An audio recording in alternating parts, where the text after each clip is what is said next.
Welcome back to another episode of Crack Towels and Fab. What are we going to work on today? Well, I think we're going to keep working on the CROSSKART, I think. Yeah, sounds good. So anyway, let's work on building the control arms up front, laying that out, and seeing what we can come up with. Sounds good. Let's do it.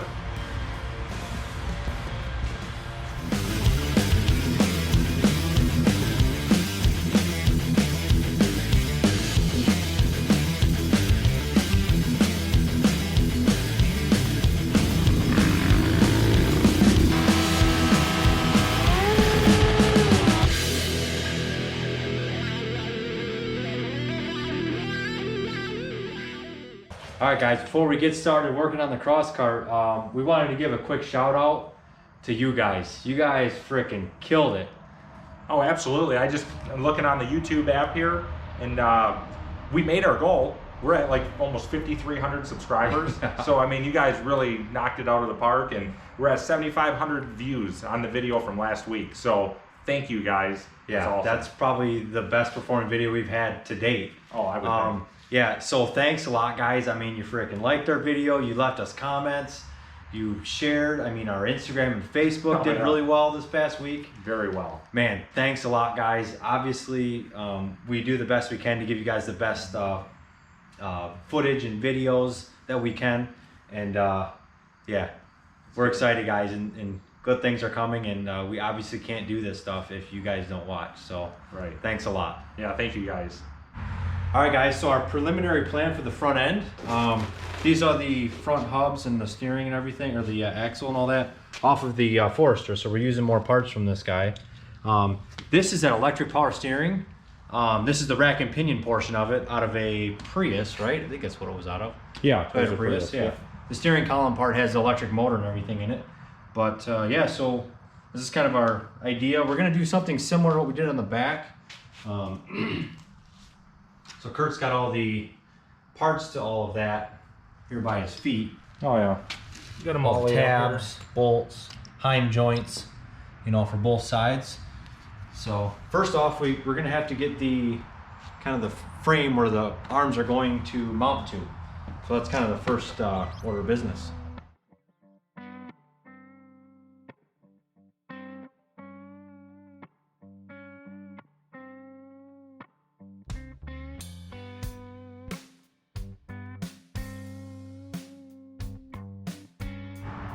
All right, guys, for these tabs, I believe, what is that, a 1/2 inch hole in this right now? Yeah, it was something like that. And we have to go to 5/8 diameter hole for the bolts that we're going to use, because that's what size the heim joint is set up for. So we're gonna go ahead and drill these. Kurt's cutting up some pipe and gonna notch it. So we're just gonna get as much done as we can. You know what the best thing about earmuffs is, these things? What? I can't hear you talking, which is nice. What? Exactly. What?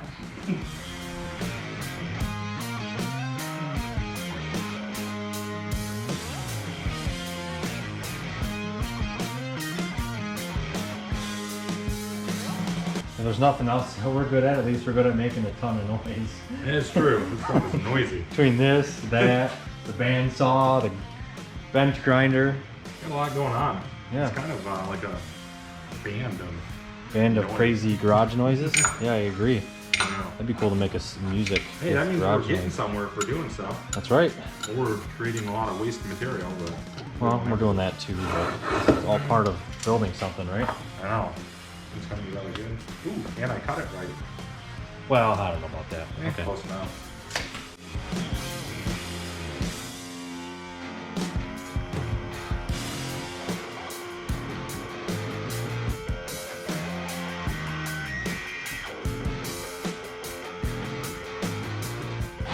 All right, so after an hour of drilling, cutting, An the hour? hole saw, Like 2 hours. it was a long time. Felt like, Maybe an hour and a half. I don't know. Anyways, why don't you tell them what you have? So I kind of, laid this out right now. It's all just held in place by these magnets. But basically the thing Sean was drilling, which who knows where he puts them. The heim joints are gonna mount here, and there'll be the uppers up here. Left these kind of long because we're not sure what we're gonna do with the front yet. We may cut them at an angle, bring it up, but that's later. So we just left them a few inches long. This is our support, and our control arms will come off this section down to our hub assemblies. So I think we just got to tack that in place. before it moves, or you kick it over on me. It's just perfectly all square right now, so. All right, smarty pants. Well, I left the things up on the bench because they're hot. Well, whose fault's that?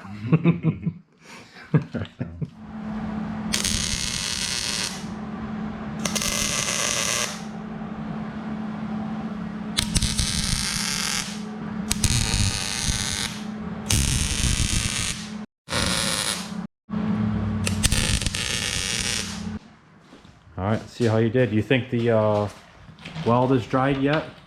Maybe. No, turned out nice. Liquid steel. Heck yeah. Worked all right. We could use JB Weld. That's what I'm talking about. I didn't want to give away that name. Oh, sorry. Now they're going to owe us for using them in the video. That's true. It's pretty strong. Oh yeah. I think that looks all right. Look at that. Should be good. Solid. Looks good. I think you did a good job. Oh, The one and only compliment I'm ever going to give you. Oh, thanks. With about 4 coats of thick paint with a brush, it should look good. That's right. You never even tell. No, I think it's good. So the rest of it will weld from the other side, but we're going to do our final weld. Yeah. Well, it gives us something to work with for now. Right. Yeah, obviously we didn't have anything to put the control arms on. Obviously. While this thing's cooling, because it is hotter than blazes, we should go out and weld that new jack on my trailer. Sounds good. All right. Yeah, let's do it. There's something, here's my work trailer, a big 16-foot enclosed trailer. I'm sure a lot of you guys have these for like your toys and everything. But my biggest pet peeve is when they build these, they always put the jack where you can't put the tailgate down. It drives me insane. So you have to like work over it, and I'm sure a lot of people run into that issue. So I'm gonna just weld on this new heavy duty jack. It's a fully weldable one, and I'm gonna get rid of that guy so I can open my tailgate.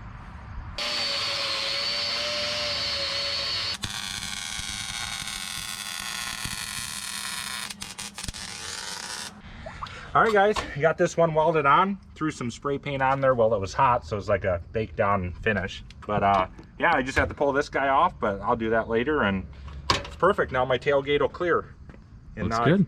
Yeah, I think that's good. All right. I like it. Now let's get to work on the CROSSKART. All right, what? I got the battery changed. You crying and whining that I'm taking too long. I have something cool to tell you. What do you got? Oh, I took that drive shaft to get it made today. Did you? Yeah, they said it'll take about a week. Awesome. Or 2. But took it over to CCI, forget the name of that CCI Driveline. Yeah, right? CCI Driveline. And pretty cool guys over there. They do all kinds of cool stuff. Yeah, it's a cool local drive shaft shop that we have not far from here. Maybe what, a half hour from here? Yeah, they have a cool website. We'll throw the link down in the description below if you guys want to check it out. But they do like CV shafts and drive shafts and balance them and build them for race cars and projects like this and all kinds of cool stuff. We had a couple people ask why we didn't just move this differential. What was it? Yeah, we had to make it a little bit further. Yeah, about 2 inches. Forward more. Yeah. But the problem is with the Subaru drive shaft, you can't disassemble the U-joint on that. It's like a one-time use style, I think, right? Isn't that what it is? Yeah, it's like pinched in from the factory, so you really can't change it, or you destroy the unit. So they're going to cut the end off with the spline that like slip yoke that went into the transmission on the car. Yeah. And have it so it'll have the flange mount to go for this, obviously the opposite side of that. So they're hooking us up. That'll be cool to get that back. So yeah, heck yeah. See how that looks all bolted in. And then we can, once we get that in, then we can have, I know we've talked about this a little bit here and there, but we'll be able to lay out the drive shaft, put the carrier in here, and then that way we'll know where the seat's going to end up, and then we can start building up. Yeah, because the seat we want as close to that drive shaft as we can. Yeah. So we gonna wait till we get that bolted in, but no, I'm excited. It'll be cool to get the shaft bolted in.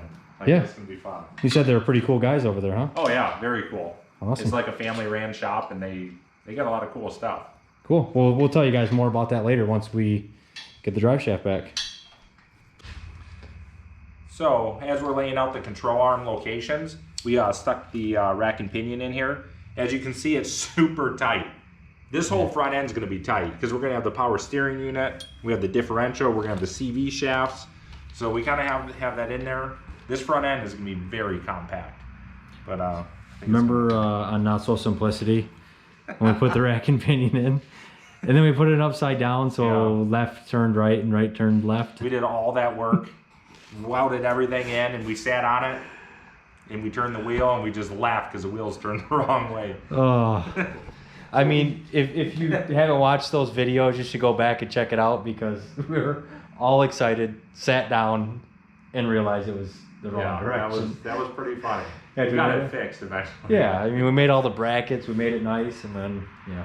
But no, this one we double checked and triple checked. Yeah. So it's on the right side of where we need it to be. And then the cool thing is this just misses, and this will go up for the steering wheel. Yep, that'll come up. And the power Towards steering us. unit will sit right about here. Yep. And it's all electric, so you guys will have to watch the video on that.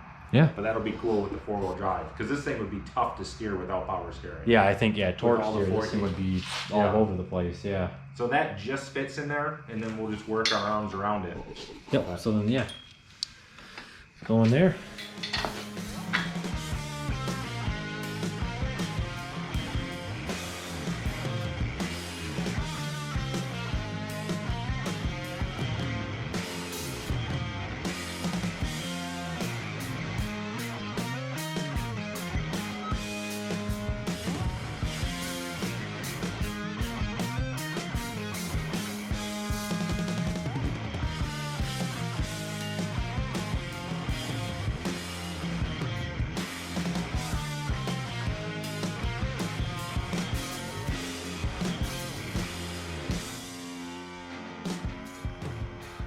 All right, guys, so we just got done tacking all these points in for where the control arms are gonna mount.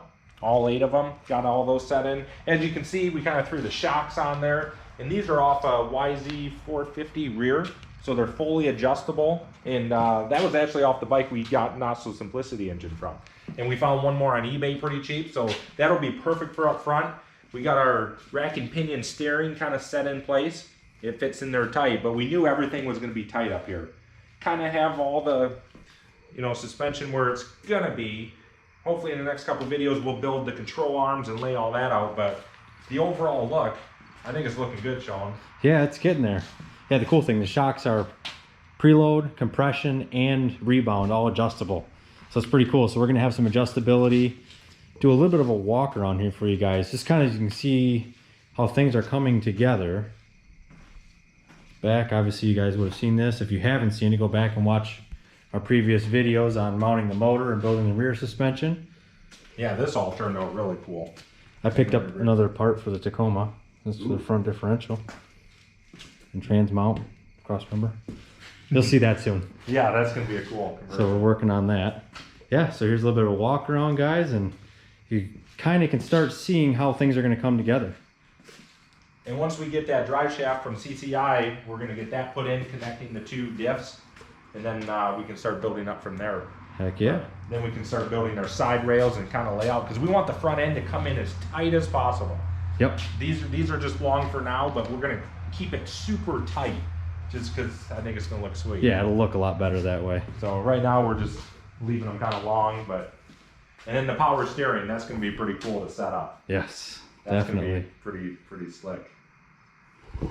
All right, guys, we're gonna end it here. We got a lot done, and we have more coming. And don't forget, guys, we hit our 5,000 subscriber mark. Yes, that was we did. freaking awesome. So thanks a lot again, guys. So for our our little celebration, we're gonna do a build off between Kurt and I on the drift trikes. We didn't forget. So that's coming up. So stay tuned for that, guys. We're pretty stoked to be able to do that. That's gonna be a ton of fun. Absolutely. So yeah, but subscribe, do the notifications, like. You guys know what to do. You've heard it a million times. So do that for us. We would really appreciate it. And we will see you guys in the next one.